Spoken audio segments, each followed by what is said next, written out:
नमस्कार. लीड महाराष्ट्र या बातमीपत्रात आपले स्वागत आहे. टाकळी जिल्हा परिषद शाळेत पालक विद्यार्थी सन्मान मेळावा उत्साहात. 15 ऑगस्ट 2026 स्वातंत्र्य दिनाचे औचित्य साधून जिल्हा परिषद शाळा टाकळी येथे पालक विद्यार्थी सन्मान मेळावा उत्साहपूर्ण वातावरणात संपन्न झाला. मिरज संस्थानाचे श्रीमंत माधवराजे पटवर्धन महाराज आणि सिक्कीमचे राज्यपाल श्रीनिवास पाटील यांच्या नात अनुसयाराजे पटवर्धन राणीसाहेब यांच्या प्रमुख उपस्थितीत कार्यक्रम पार पडला.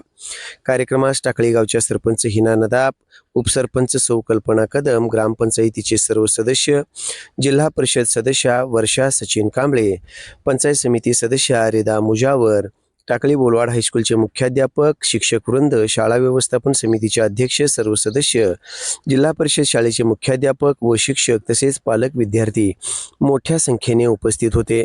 श्रीमंत माधवराजे पटवर्धन महाराज व अनुसयाराजे पटवर्धन राणीसाहेब यांच्या हस्ते पालक विद्यार्थ्यांना सन्मानपत्र व आंब्याचे रोप प्रदान करण्यात आले. या उपक्रमातून पालकांचा गौरव करण्याबरोबरच पर्यावरण संवर्धनाचा संदेश देण्यात आला. जिल्हा परिषद सदस्या वर्षा कांबळे यांनी टाकळी जिल्हा परिषद शाळेसाठी 7 लाख रुपयांचा निधी उपलब्ध करून दिल्याबद्दल त्यांचे आभार मानून त्यांचा सन्मान करण्यात आला.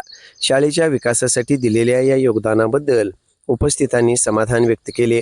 कार्यक्रमात टाकळी बोलवाड हायस्कूल टाकळीचे विद्यार्थीही उपस्थित होते.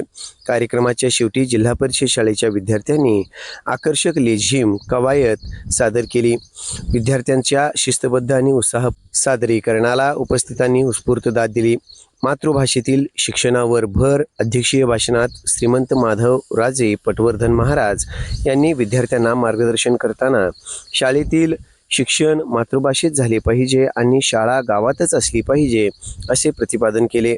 विद्यार्थ्यांनी शिक्षणासोबत संस्कार, शिस्त आणि सामाजिक बांधिलकी जपावी असे आवाहन त्यांनी केले. अनुसयाराजे पटवर्धन राणीसाहेब यांनी विद्यार्थ्यांना शुभेच्छा देत त्यांच्या उज्ज्वल भविष्यासाठी सदिच्छा व्यक्त केल्या. या कार्यक्रमाचे नियोजन जिल्हा परिषद शाळेचे मुख्याध्यापक व सर्व शिक्षक तसेच शाळा व्यवस्थापन समितीचे अध्यक्ष, सर्व सदस्य यांच्या पुढाकाराने करण्यात आले. पालक, विद्यार्थी, शिक्षक व ग्रामस्थांच्या उत्स्फूर्त सहभागामुळे हा पालक विद्यार्थी सन्मान मेळावा यशस्वीरित्या संपन्न झाला.